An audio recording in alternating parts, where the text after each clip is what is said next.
Nous allons reprendre notre lecture au verset 9. C'est pour cela que nous aussi, depuis le jour où nous en avons été informés, nous ne cessons de prier Dieu pour vous et de demander que vous soyez remplis de la connaissance de sa volonté en toute sagesse et intelligence spirituelle pour marcher d'une manière digne du Seigneur et lui être entièrement agréable, portant des fruits en toutes sortes de bonnes œuvres et croissant par la connaissance de Dieu, fortifiés à tous égards par la puissance glorieuse en sorte que vous soyez toujours et avec joie persévérants et patients. Nous avons dit hier, je ne fais que le rappeler, et qu'il y avait là l'équipement nécessaire à la marche chrétienne. Il y a en effet trois choses importantes: être rempli de la connaissance de la volonté de Dieu, en toute sagesse et intelligence spirituelle. Deuxièmement, avoir la connaissance de Dieu, et alors l'apôtre dit croissant par la connaissance de Dieu qui est donc la communion, et cette communion fait grandir, fait croître. Et puis enfin fortifié à tous égards, c'est-à-dire par la puissance glorieuse de Dieu, c'est-à-dire rempli du Saint-Esprit. Voilà trois choses: connaissance de la volonté de Dieu, connaissance de Dieu et de Christ, communion, et plénitude du Saint-Esprit. Et si nous avons cela, alors nous allons croître, grandir, c'est-à-dire, en somme, vraiment répondre à l'attente de Dieu. Nous allons faire opérer une marche qui sera conforme à ce que Dieu a voulu d'avance et à ce qu'il attend. Et puis, alors, le résultat, au verset 11, c'est que nous serons toujours et avec joie persévérants et patients. Ça, c'est le résultat.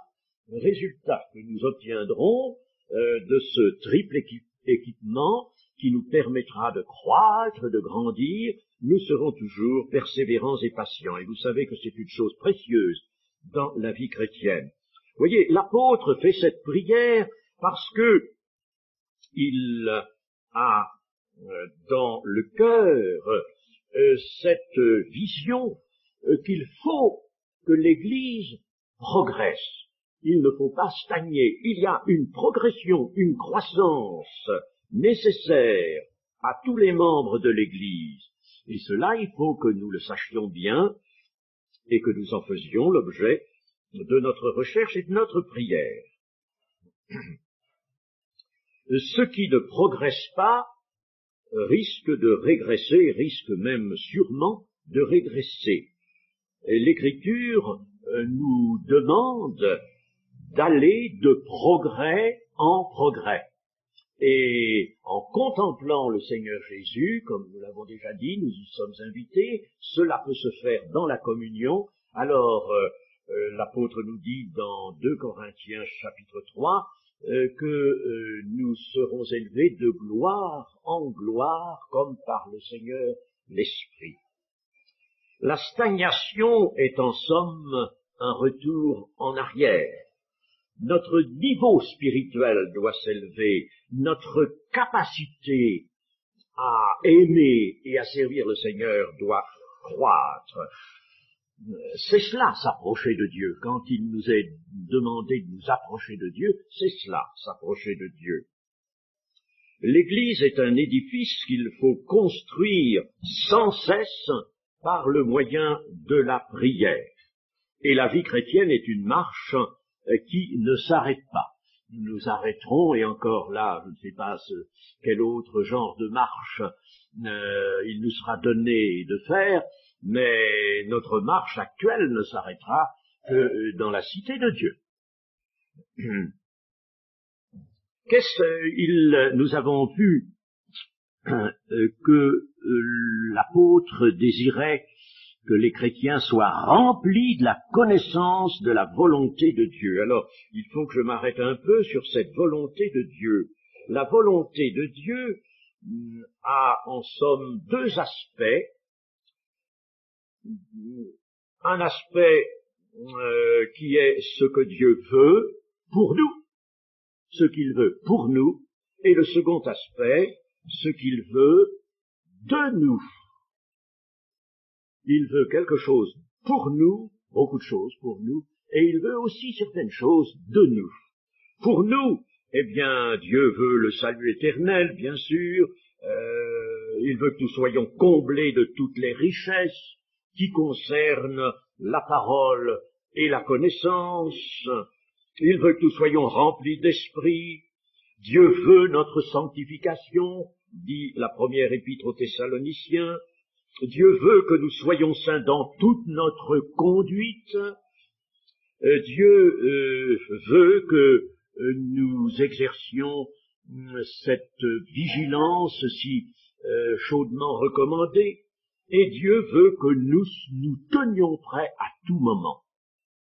Voilà, en gros, ce que Dieu veut pour nous. C'est toute la Bible, en somme, qui nous révèle la volonté de Dieu pour tous ses enfants, et c'est pourquoi il nous faut la méditer. Alors que maintenant, voyons ce que Dieu veut de nous. Eh bien, Dieu attend de nous la pleine obéissance, par le moyen de l'amour. L'obéissance n'est pas chose naturelle à l'homme, mais elle est chose surnaturelle. C'est une obéissance surnaturelle, une obéissance possible par l'amour. L'amour consiste à observer les commandements de Dieu, dira la première épître de Jean. Donc, ne nous forçons pas, ne nous efforçons pas à obéir quand nous sentons à nous des résistances. Prions, pleurons peut-être s'il y a ces résistances, mais demandons à Dieu la puissance, la force de l'amour pour obéir. Alors, il attend l'obéissance à tout ce qu'il nous demande dans l'Écriture et par son esprit. Voilà essentiellement ce que Dieu nous demande, l'obéissance, d'être constant dans nos voies, de comprendre, de savoir ce qui lui est agréable, ce qui sert notre sanctification ou bien ce qui lui nuit. Il nous demande de savoir faire le distinguo entre ce qui va aider à notre sanctification et ce qui va l'arrêter. Hein? Voyez, donc Dieu nous demande d'exercer un discernement pour les choses les meilleures, dira Paul dans les Philippiens, pour les choses les meilleures, les choses qui vraiment nous sont bonnes. Dans le psaume 143, au verset 10, nous avons ceci: « Enseigne-moi, Seigneur, à faire ta volonté. » Enseigne-moi à faire ta volonté. Dans le psaume 143, verset 8, « Fais-moi connaître le chemin où je dois marcher. » Alors ça, ce sont des prières nécessaires qui montrent que l'enfant de Dieu est conscient de ce que Dieu veut de lui. Et alors, l'enfant de Dieu en fait une prière, il demande tout au Seigneur, il peut lui demander tout, mais il faut qu'il soit conscient et qu'il désire ardemment, par foi. Dans la foi, il y a un désir ardemment accorder à Dieu ce qu'il attend de nous. L'application sérieuse de la parole de Dieu dans une vie chrétienne est certes quelque chose de très étendu. Ne pensons pas que nous savons maintenant suffisamment faire la volonté de Dieu. Ce serait alors compter sur un acquis, compter sur nous. Nous avons toujours à apprendre. Le Seigneur, lorsque nous n'avons pas encore découvert quelque chose de la volonté de Dieu, le Seigneur est patient, et puis il ne nous en fait pas grief. Mais attention, le Seigneur l'a bien montré, dès que la lumière nous vient, sur un point, par exemple, un point nouveau, tiens, voilà, Dieu voudrait que je sois comme ça, ou que je fasse cela, alors là, n'est-ce pas, il faut absolument que nous le fassions. Nous avons donc toujours humblement à apprendre, comme le dit l'Épître aux Hébreux, chapitre 5. Quelqu'un a dit que la plus grande ignorance, c'est d'ignorer que l'on ignore. La plus grande ignorance est celle-là, la plus tragique ignorance, c'est d'ignorer que l'on ignore.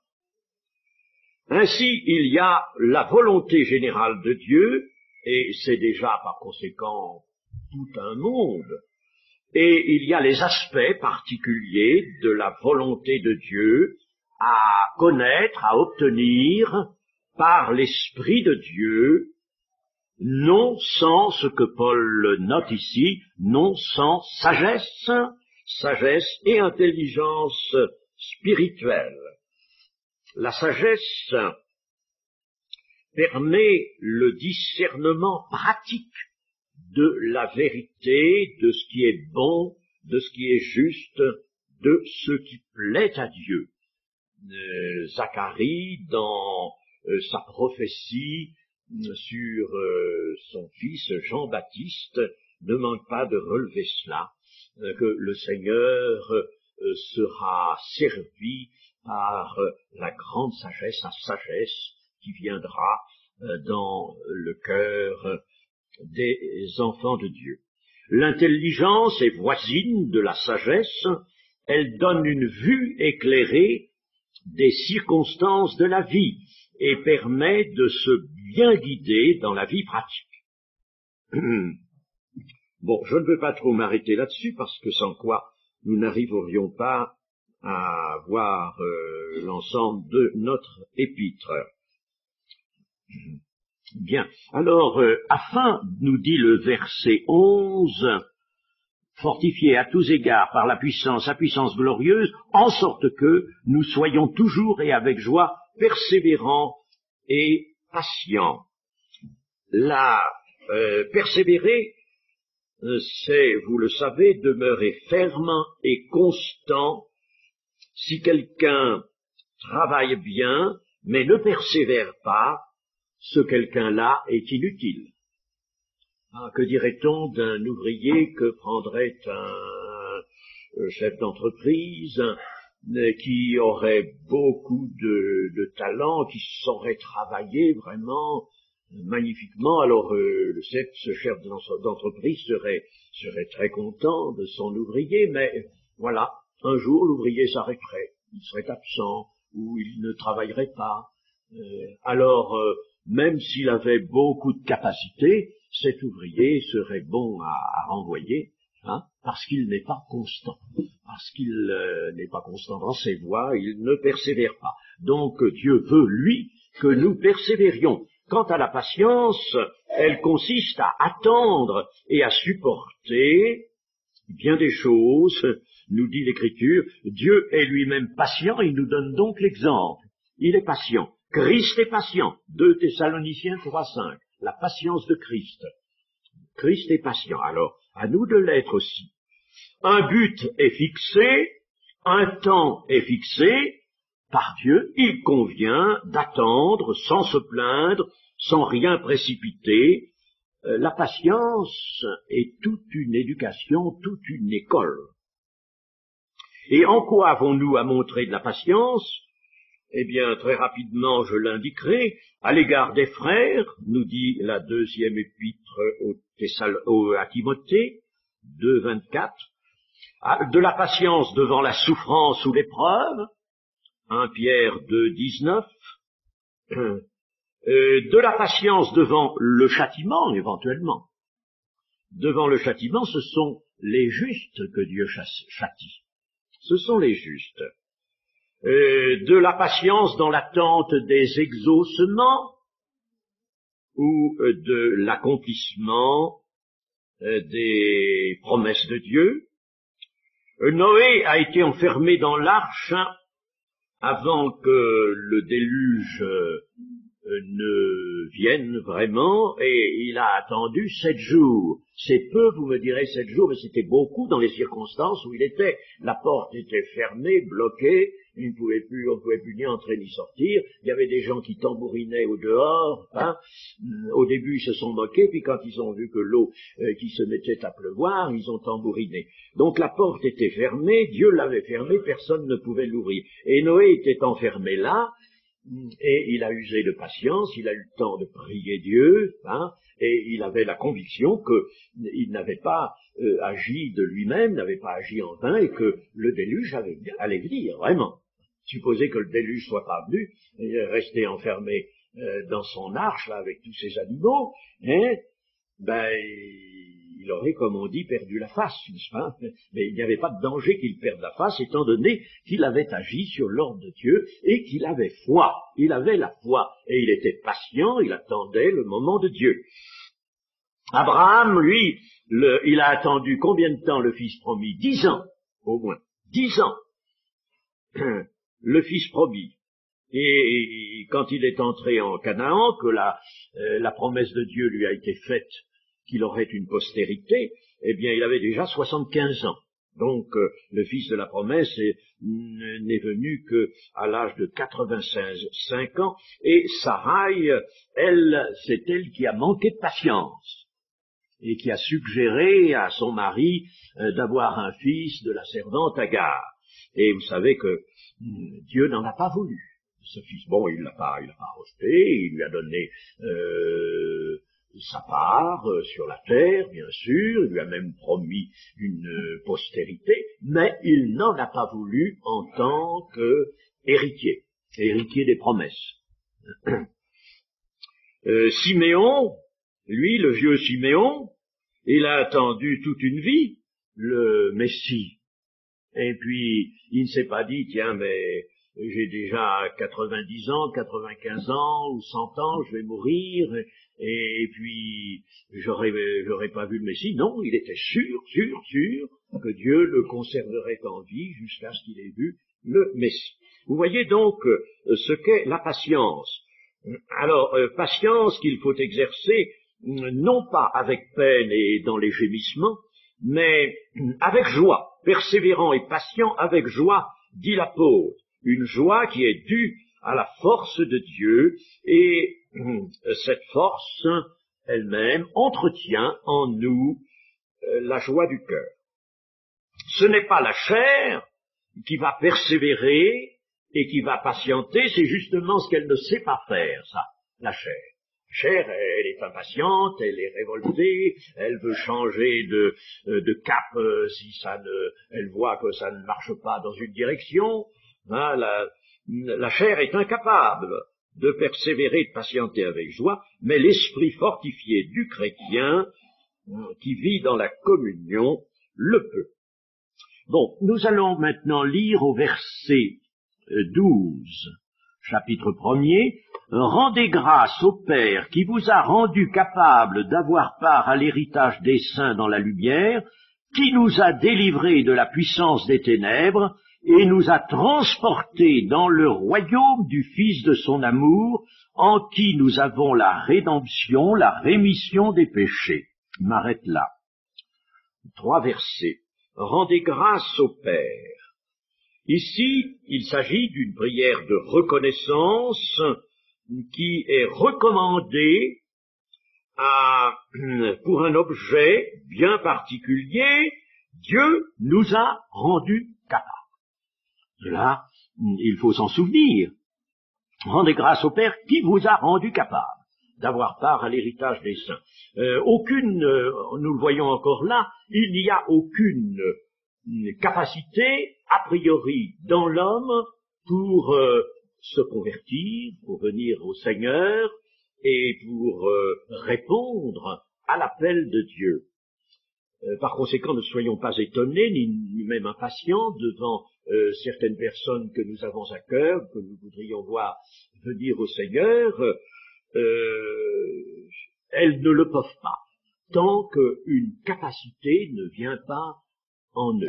Et le Seigneur leur donnera cette capacité quand véritablement leur foi s'exercera. Hein? Ils ont la foi, ils ont la possibilité de la foi. Dieu a mis la foi dans leur cœur, comme à tous autres, et il faut qu'ils l'exercent, librement. Ah, librement. Hein? Quand on dit, attention, j'aime pas trop ça, parce que il y en a une confusion regrettable et dangereuse. On dit, la foi, vient de Dieu, c'est Dieu qui donne la foi.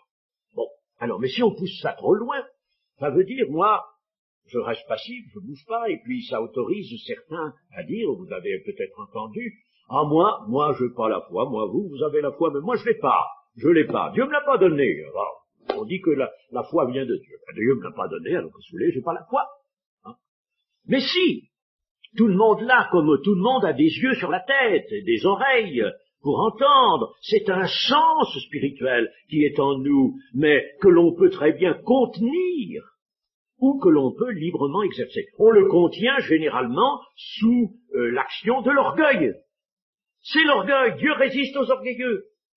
Comme nous le voyons dans Matthieu 13, où Jésus dit, ils ont des yeux pour voir et des oreilles pour entendre, mais ils ne voient pas, ils n'entendent pas. Et moi, je refuse de les sauver, de les guérir, cela.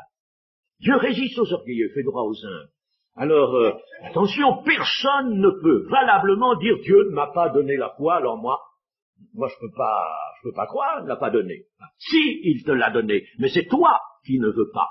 C'est intérieurement que tu résistes à l'appel de Dieu. Dieu t'appelle, mais tu ne veux pas entendre, tu ne veux pas venir, parce qu'il faudrait que tu t'humilies, tu le sais bien, et le diable te le suggère. Il faudrait que tu t'humilies, il faudrait que tu abandonnes des choses. Et comme Jésus l'a dit dans Jean 3, il y a des œuvres qui te plaisent, des œuvres peut-être cachées,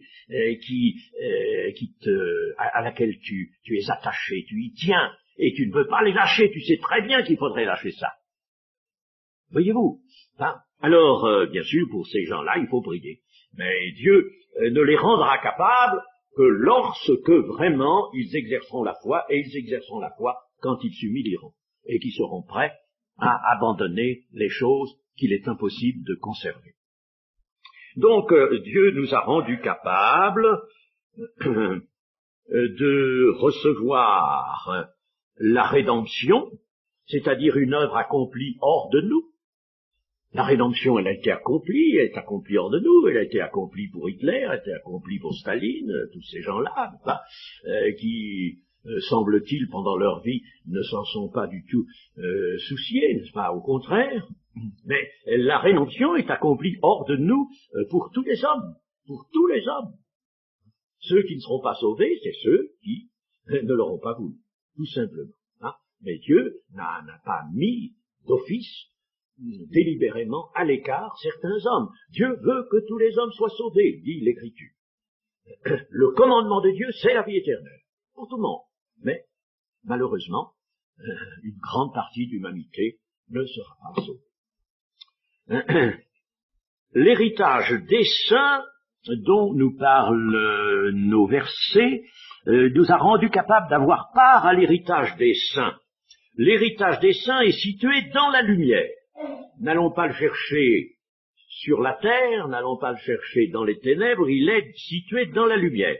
Et ne peut être donc à notre portée, ne peut pas être à notre portée si Dieu ne nous rend pas capables de nous préparer à recevoir cet héritage. Si quelqu'un est encore dans les ténèbres, ou s'il s'est plongé à nouveau dans les ténèbres, il ne va pas en direction de l'héritage. Il ne peut pas espérer l'héritage tant qu'il est dans les ténèbres, parce que là, l'héritage n'y est pas.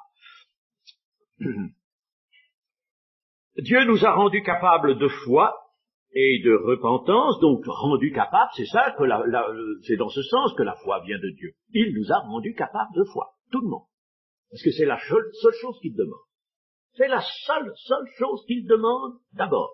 Après, il va nous demander l'amour. Mais encore est-il que l'amour, c'est lui qui va nous le donner. Hein? Et il va nous le demander quand nous aurons exercé la foi sur la personne du Christ. L'esprit ne pouvait pas concéder quoi que ce soit à la chair. Et auparavant, nous étions charnels. Alors, Dieu a agi en nous pour que la chair cède à l'esprit. Alors Dieu, il a voulu ça. C'est ainsi qu'il nous a rendus capables, que la chair cède à l'esprit. Parce que tant que Dieu n'intervient pas, en effet, en nous, par son esprit, la chair bloque tout. C'est ce que nous voyons chez les gens à qui nous annonçons l'Évangile, pas, qui viennent même dans des réunions pendant des mois, des années peut-être, et qui ne se convertissent pas. La chair bloque. Elle bloque. Hein? Et bien entendu, c'est l'orgueil qui fait ce blocage. Le grand verrou, c'est l'orgueil. Alors Dieu nous rend capables pour que la chair soit obligée de céder à l'esprit, et pour cela, il nous permet d'exercer la foi et de nous repentir, la repentance étant une action intérieure qui ne peut se faire que par l'esprit. Dieu ne peut donner le bonheur et la paix éternelle à la nature humaine telle qu'elle est. Il ne pouvait pas non plus changer, lui, sa nature sainte. Voyez-vous, l'homme en face de Dieu. Dieu ne pouvait pas changer sa nature sainte, et notre nature humaine elle-même, elle ne pouvait pas changer. Alors, il a fallu que l'homme change, ce soit l'homme qui change, et le Seigneur est intervenu pour ça, mais lui, il a donné son Fils, car n'oublions pas que c'est grâce à la mort expiatoire du Seigneur Jésus que nous sommes affranchis. Nous avons la possibilité, donc, de changer. Dieu nous a délivrés. Donc le salut comporte une délivrance de la puissance des ténèbres, et il nous a, comme dit notre verset, il nous a transportés dans le royaume du Fils de son amour. En somme, il nous a pris dans le royaume de Satan, parce qu'il y a deux royaumes. Hein. Il nous a pris dans le royaume de Satan, et il nous a transportés dans un autre royaume. Celui-là, il est bien meilleur. Hein. Le royaume du Fils de son amour. Donc, Dieu a agi en nous par une délivrance et un déplacement. Une délivrance et un déplacement. Nous avons été transportés d'un royaume dans l'autre. La rédemption, en somme, la rédemption est un exode du pays des ténèbres au pays de la lumière. C'est un exode. Vous voyez, et c'est extraordinaire parce que la Bible commence par nous montrer, à partir d'Abraham, un exode. D'ailleurs, hébreu, ça veut dire cela. Hébreu, ça veut dire l'étranger qui traverse. Hébreu, ça vient d'un mot qui signifie traverser, passer d'un endroit à l'autre. Abraham est parti de son pays, là, n'est-ce pas, et puis il est venu dans le pays de Canaan que lui désignait l'Éternel, et c'est en cela, c'est là que est venu ce terme de hébreu qui se déplace. Eh bien nous avons été déplacés du royaume ou du pays des ténèbres vers le pays de la lumière. Bon, alors nous allons arriver maintenant à quelque chose de très intéressant, tout est intéressant bien sûr, mais de particulièrement précieux, c'est dans les quelques versets, là, 15 à 18, qui vont nous parler, nous révéler des choses sur le Christ, notre Sauveur, notre Seigneur. Alors je lis au verset 15. Il est l'image du Dieu invisible, le premier-né de toute la création, car en lui, notons bien les termes, en lui ont été créées toutes les choses qui sont dans les cieux et sur la terre, les visibles et les invisibles, trône, dignité, domination, autorité, tout a été créé par lui et pour lui. Il est avant toute chose et toute chose subsiste en lui. Il est la tête du corps de l'Église, il est le commencement, le premier-né d'entre les morts, afin d'être en tout le premier, car Dieu a voulu que toute plénitude habitât en lui. Voyons ces versets. Il est l'image du Dieu invisible, dit le verset 15. Dieu est invisible et inaccessible à l'homme de la terre, à l'homme de la terre. de cela, nous avons plus d'une affirmation dans l'Écriture. Je vais simplement vous les citer si vous voulez les noter, mais je ne vais pas toutes les regarder maintenant. Jean, l'évangile de Jean 1, 18, l'évangile de Jean toujours 8, 19, puis 14, 9 à 10, la première épître de Jean, chapitre 4, verset 12, l'épître aux Hébreux, chapitre 1, versets 2 et 3, la première à Timothée, chapitre 6, et versets 14 à 16. Donc vous voyez que c'est une chose bien assise, là, Dieu est invisible, inaccessible. Ça nous est facile de comprendre cela, parce que nous apprenons très vite, en étudiant la Bible, que la sainteté de Dieu est quelque chose d'absolument redoutable. Redoutable. Pensons à Ésaïe, qui donne son témoignage, en somme, au chapitre 6 de son livre, et qui a une vision. Et alors il voit dans cette vision, il voit Dieu, il voit la gloire de Dieu. Et le texte tel qu'il est, la gloire de Dieu. Alors il est effrayé, il se dit, je vais mourir. Je vais mourir, j'ai vu la gloire de Dieu. Et à ce moment, des séraphins vont prendre avec des pincettes un charbon ardent sur l'autel et viennent purifier les lèvres d'Ésaïe. Et puis même, Ésaïe est revêtu de neuf, des vêtements purs, des vêtements propres, hein, enfin, bon, et Ésaïe ne meurt pas, mais il a eu la vision de la sainteté de Dieu. Saint, saint, saint est l'Éternel. Saint, saint, saint, 3 fois saint, la Trinité. Saint, saint, saint est l'Éternel. Et c'est une grâce particulière et un bienfait que Dieu lui a accordé, une préparation à son ministère qui a duré 60 ans. Il fallait que Ésaïe ait cette vision pour exercer le grand ministère que Dieu avait en vue pour lui.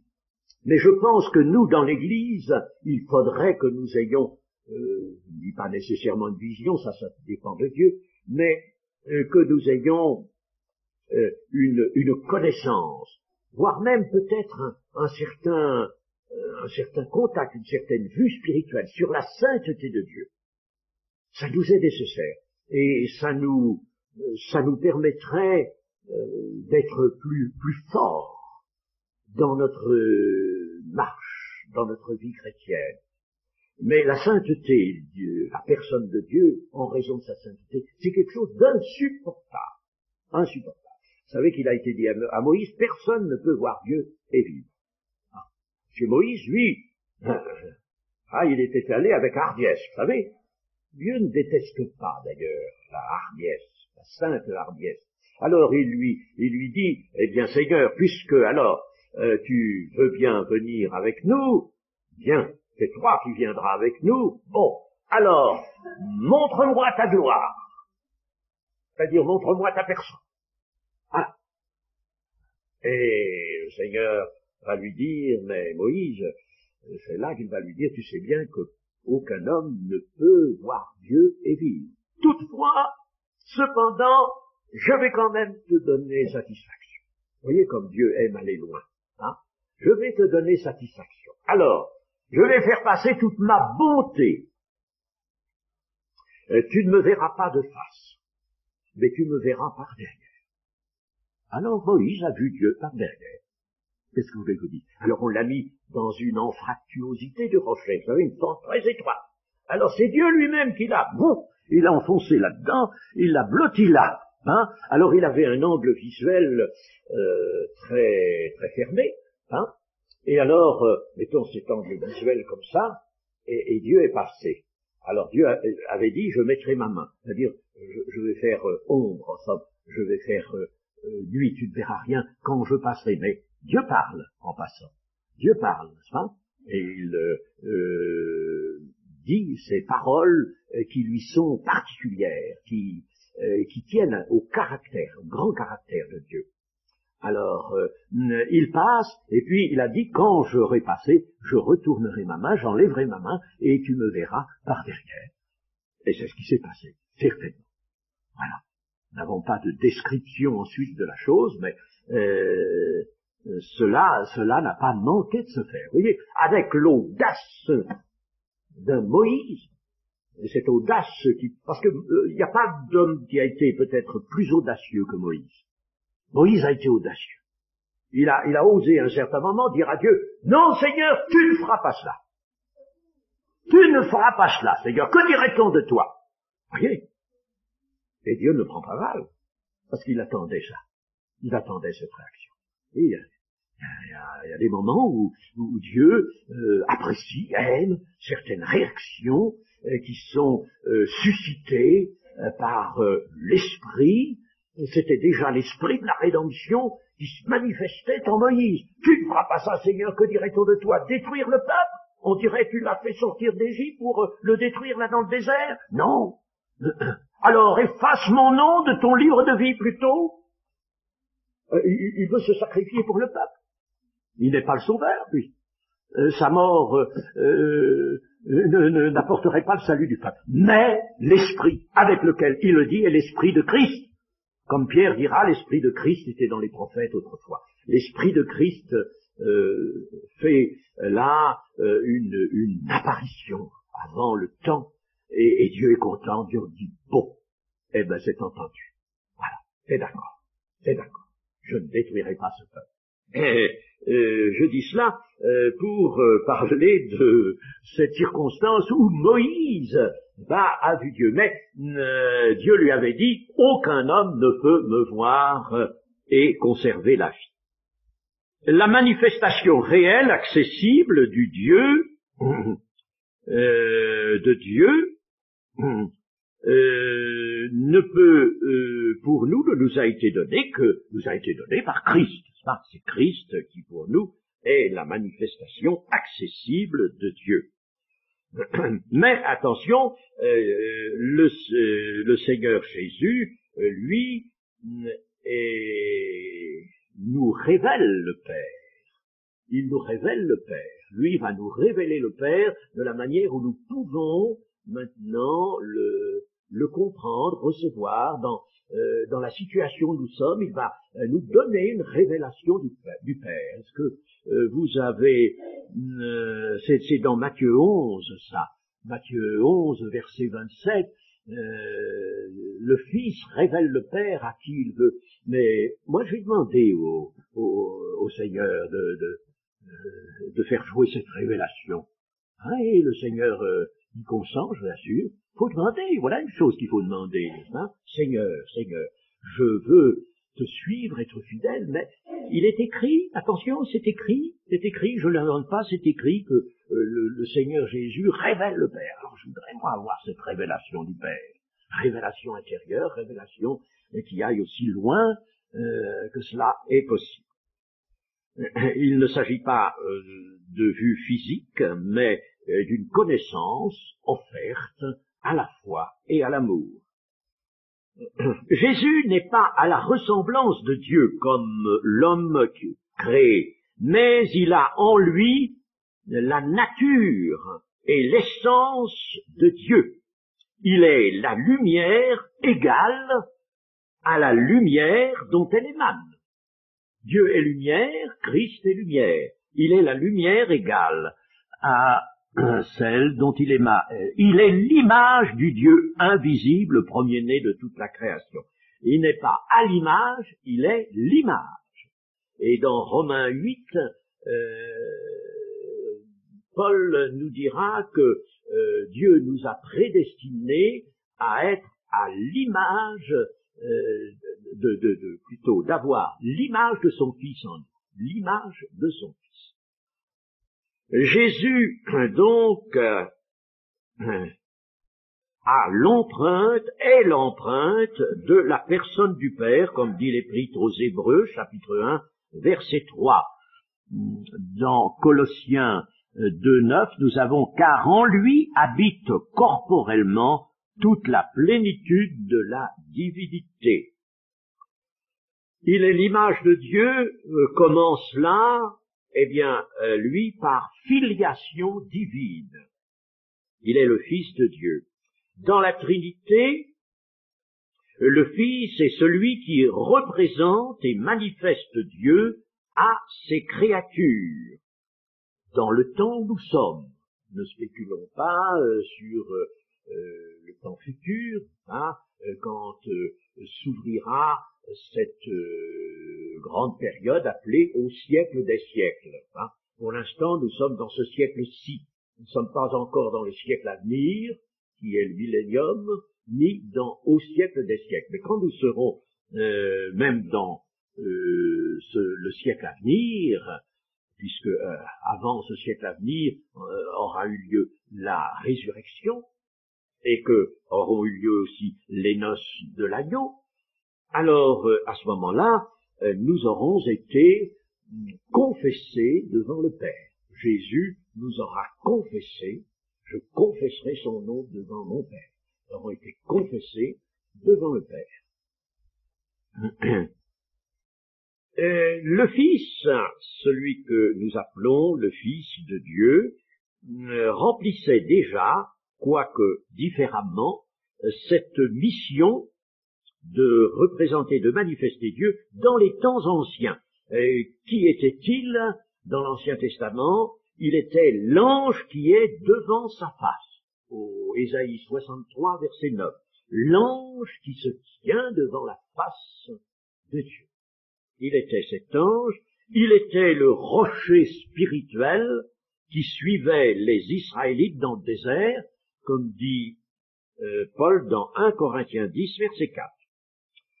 Alors ici, Paul nous dit qu'il est le premier-né de toute la création. Alors il y a là des gens qui ont trouvé le moyen de faire pointer leur propre opinion, leur propre doctrine, et qui ont tout démoli, tout détruit. Alors ils ont dit, puisqu'il est le premier-né, c'est que lui aussi, il a été créé. Alors s'il a été créé, il n'est pas Dieu.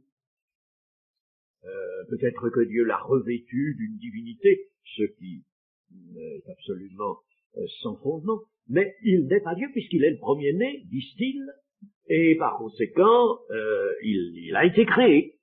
Eh bien non, ce n'est pas ça que ça veut dire. C'est les gens qui disent ça, n'est-ce pas, comme les témoins de Jéhovah par exemple, hein, j'ai pu discuter avec certains là-dessus, ils sont horripilants ces gens, hein, ils s'attachent, par exemple à une formule comme celle-ci, hein, voyez-vous, et puis ils s'attachent à ça, littéralement, la valeur littérale, ils ne veulent pas voir ce que réellement ça signifie d'après le contexte général de la Bible. Ils ne veulent pas voir ça, ils sont des littéralistes épouvantables. Hein. Alors, le premier-né, c'est la Bible qui va nous dire ce que ça signifie. Paul était un Hébreu, et il employait des expressions qui étaient en usage dans le peuple hébreu. L'expression premier-né se justifie déjà par le fait que Jésus-Christ est fils unique de Dieu. Il est sorti du Père, c'est la propre expression du Seigneur lui-même. Je suis sorti de Dieu, sorti du Père. Bon, il est donc distinct de la création elle-même, puisqu'il est sorti du Père et il est le Fils unique de Dieu. Lui n'a pas place dans la création elle-même. D'autant plus que, nous allons le voir, tout a été créé par lui et pour lui. Si tout a été créé par lui et pour lui, il était donc avant la toute première créature et il n'a pas, lui, place dans les êtres créés. Jésus ne peut pas être un anneau de la chaîne des êtres créés, puisque tous les êtres créés lui doivent l'existence. s'il avait lui-même place dans la chaîne des êtres créés, hein, il y a plusieurs plans de création, s'il avait place là, dans cette chaîne, bien, il n'aurait pas eu, lui, la puissance d'en créer d'autres. On n'a pas vu une créature de Dieu créer elle-même d'autres, n'est-ce pas? Pas possible. Puisque toutes les créatures ont été créées par lui, eh bien, c'est que lui est Dieu et il n'a pas place dans la suite des êtres créés. L'expression premier-né de toute la création ne signifie donc pas que Jésus serait la première créature de Dieu. Cette première créature ne peut pas en créer d'autres. Elle est créature et elle a le statut des créatures. Mais le Seigneur Jésus n'a pas le statut des créatures, c'est lui qui a été créé. Alors maintenant, voyons le sens, d'après la Bible, de l'expression premier-né. Premier selon le choix de Dieu en vue d'une œuvre déterminée dans les desseins de Dieu. Il est d'abord, voyons-le d'abord, le premier-né en dignité. Mais quand nous consultons l'Ancien Testament, nous comprenons très bien que l'expression premier-né ne signifie pas, n'est pas attribuée seulement à l'enfant qui est le premier dans une famille. Ce n'est pas cela. En effet, nous avons dans Exode, chapitre 4, Exode, chapitre 4 et verset 22. Chapitre 4, verset 22. Tu diras à Pharaon, ainsi parle l'Éternel, Israël est mon fils, mon premier-né. Bon, ça c'est un ordre de Dieu à Moïse. Tu diras à Pharaon, Israël est mon fils, mon premier-né. Bien.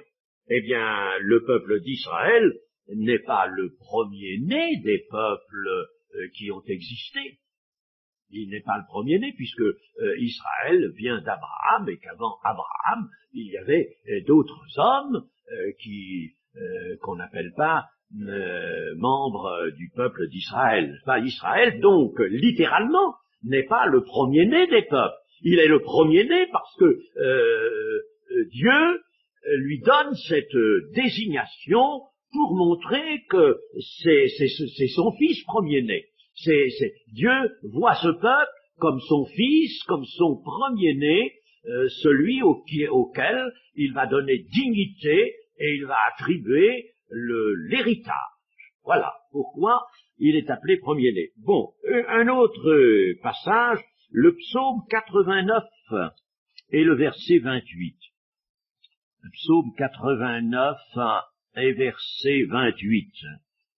Et moi, je ferai de lui le premier-né, le plus élevé des rois de la terre. Je lui conserverai toujours ma bonté, et mon alliance lui sera fidèle. Je rendrai sa postérité éternelle et son trône comme les jours des cieux. Savez-vous de qui il est question ici? Il est question de David, n'est-ce pas? Il est question de David. En effet, au verset 20, alors tu parlas dans une vision à ton bien-aimé, et tu dis, j'ai prêté mon secours à un héros, j'ai élevé du milieu du peuple un jeune homme, j'ai trouvé David, mon serviteur, je l'ai oint de mon huile sainte. Et alors, de David, Dieu dit, je ferai de lui le premier-né, le plus élevé des rois de la terre. Et je lui donnerai une postérité, et son trône sera comme les jours des cieux. Jésus va s'asseoir sur le trône de David, en effet, selon cette promesse. Hein? Bon, mais c'est David qui est en somme à l'origine de la dynastie éternelle. Bon, alors, David est appelé le premier-né. Bon, mais dans sa famille, est-il le premier-né? C'est le cadet, c'est le dernier, c'est le tout dernier. Vous savez qu'il y a tous les frères qui passent devant Samuel, là, n'est-ce pas? Et puis en définitive, on dit, mais Samuel dit à Isaïe, mais tu n'as pas d'autre fils que celui-là. Si, il y a le plus jeune là-bas, il est berger, il est tout jeune. Bon, envoie le chercher, et puis c'est lui que Samuel oint. Alors, David n'est pas un premier-né, littéralement, et pourtant, Dieu lui donne ce titre, et vous voyez pourquoi. Parce que c'est avec lui que Dieu fonde une dynastie qui est destinée à Christ. Voilà. Alors, donc, premier-né, c'est une expression que Dieu emploie pour dire, voilà, celui-là, c'est le point de départ. C'est avec lui que je vais réaliser mon œuvre. C'est lui qui va être élevé en dignité, le plus élevé des rois de la terre. C'est lui qui va être élevé en dignité, c'est de lui que je vais me servir. Alors, je vous ai donné ces explications un peu détaillées pour vous montrer comme véritablement on peut tout détruire si on fait du littéralisme, si on veut ignorer absolument tout ce que la Bible nous enseigne. La Bible se comprend par la Bible. Premier-né de toute la création, donc cela s'entend dans le sens de la prééminence accordée par Dieu, et ici accordée au Seigneur Jésus, selon le verset 17. Le verset 17 de notre épître, il est avant toute chose et toute chose subsiste en lui. Alors, le Seigneur Jésus a prééminence, et c'est ainsi qu'il est appelé le premier-né. Maintenant, certains ont dit, on pourrait l'appeler, au lieu de premier-né pour faire comprendre, l'anté-né de la création, c'est-à-dire celui qui était avant toute création. Il était avant tout commencement. Au commencement était la parole, nous dira Jean. Au commencement, c'est-à-dire alors qu'il n'y avait rien était la parole, et la parole était Dieu. Et cela, vous le savez, c'est le Seigneur Jésus.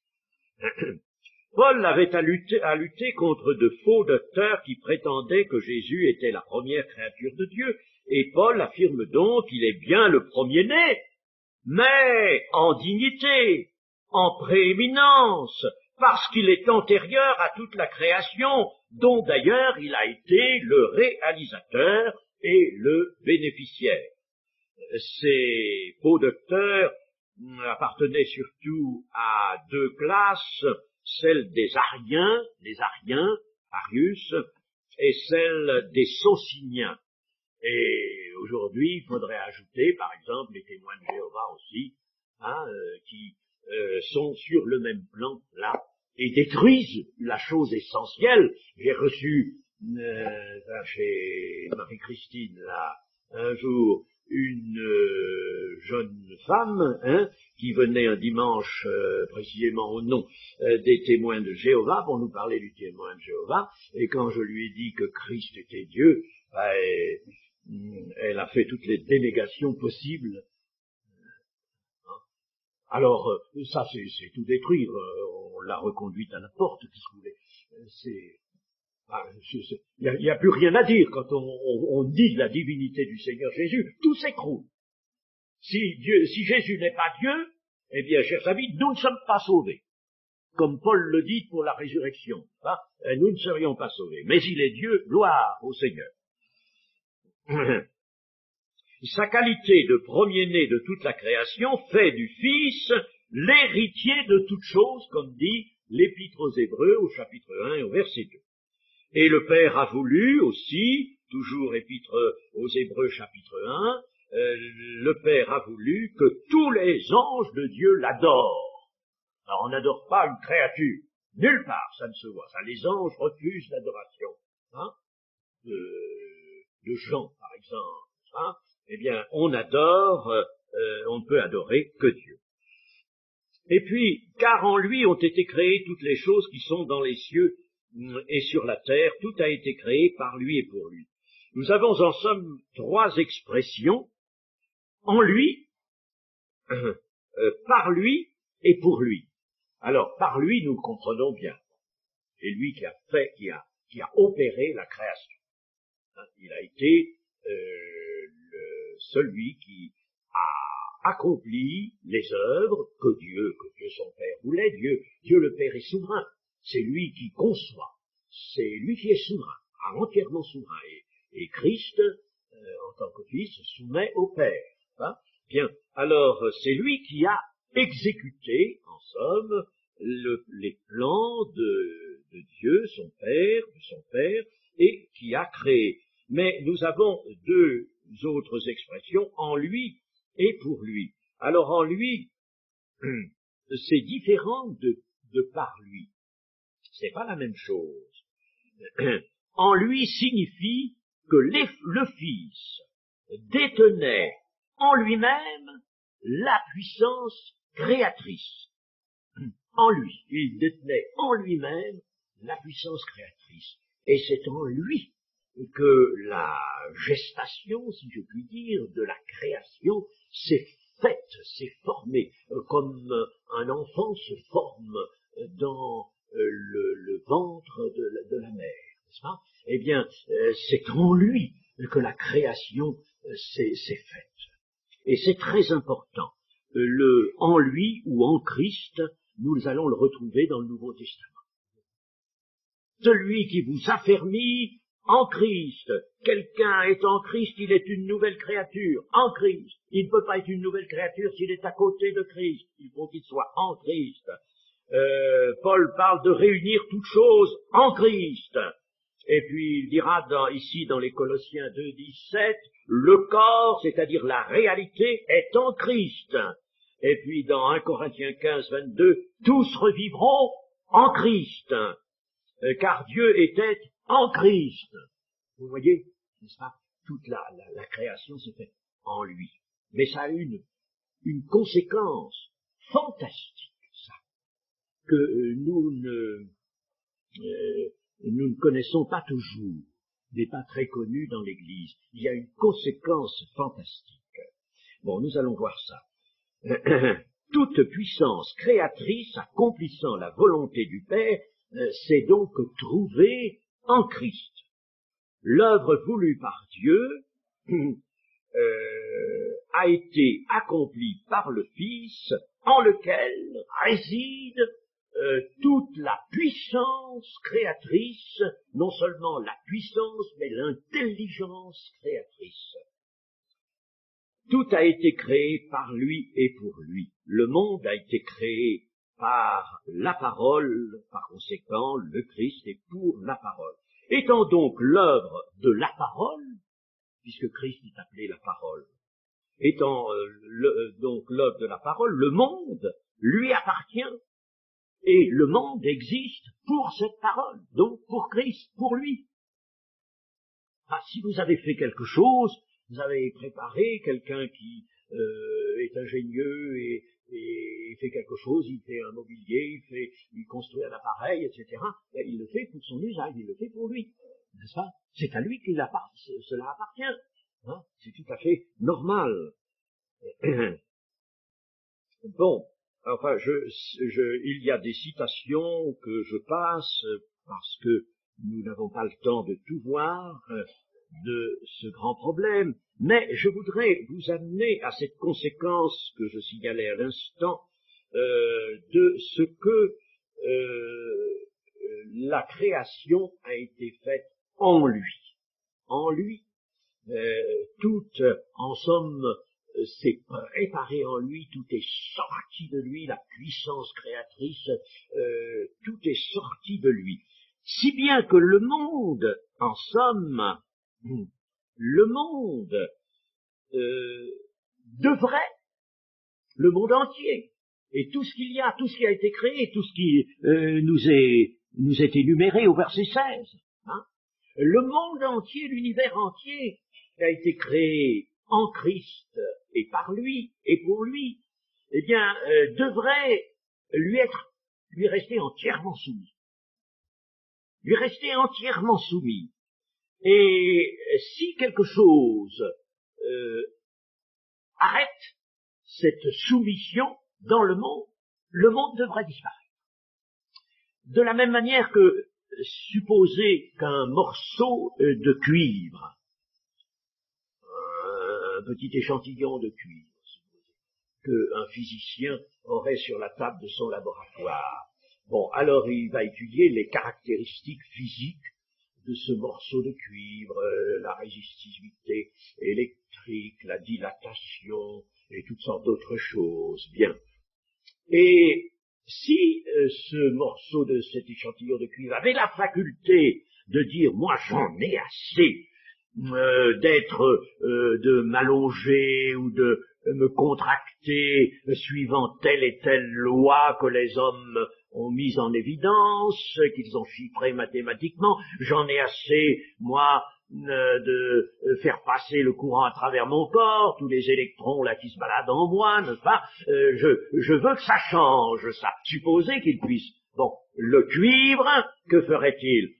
Il serait supprimé de la création, il rentrerait dans le néant. Bon, ça c'est pour vous faire comprendre. Toute la création, par conséquent la terre, avec les hommes, devrait être supprimée. Elle aurait dû, à partir du péché, elle aurait dû disparaître, rentrer dans le néant. Parce qu'elle n'est plus en Christ. Elle n'est plus en Christ.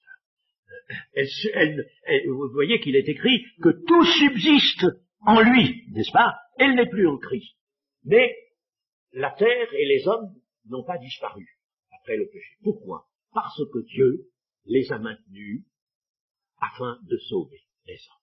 Mais vous voyez que la terre actuelle sera rénovée pour montrer le triomphe de Dieu. Et parce que c'est nécessaire, il faudra que pendant 1000 ans, Christ puisse mettre tous ses ennemis sous ses pieds. Hein? C'est un règne transitoire, le millénium, pour arriver au règne sur la nouvelle terre. Mais Jean voit la terre ensuite disparaître, s'en aller. Moi je pense que cette terre, elle est supprimée, carrément. Dieu peut supprimer tout ce qu'il a créé, et il y a une nouvelle terre qui arrive. Vous voyez? De tout sens, nous aurons perdu, nous hommes, nous aurons perdu ce corps qui ne peut pas hériter le royaume de Dieu. C'est pas possible, il ne peut pas hériter, parce que il n'est plus en Christ, le corps. Il sert, Dieu le maintient, il peut donc être le temple du Saint-Esprit, mais il n'héritera pas le royaume de Dieu. La chair et le sang n'héritera pas. Il faut un corps nouveau, il faut un corps céleste, un corps spirituel, un corps, mais... Alors, le corps aura été changé, notre esprit aura été transformé, redoublé, nous aurons dans notre personne entière été complètement changés tout en gardant notre individualité.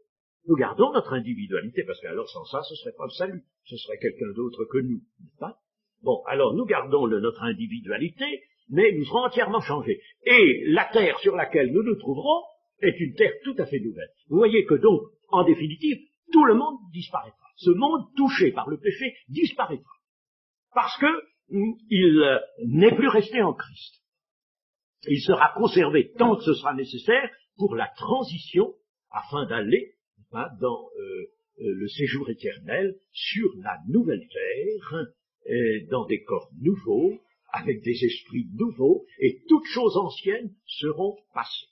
Toutes les choses anciennes, il n'en sera plus question, disparaîtront, c'est fini, parce que ça a été touché par l'insoumission, et ça n'était plus en Christ, il faut que tout revienne en Christ. Comprenez-vous ces choses?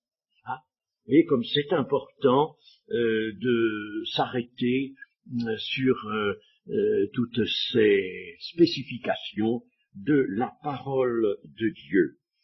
Bon, eh bien, nous allons nous arrêter, nous, à cause de l'heure, surtout. Voilà, que le Seigneur nous permette de poursuivre cela demain.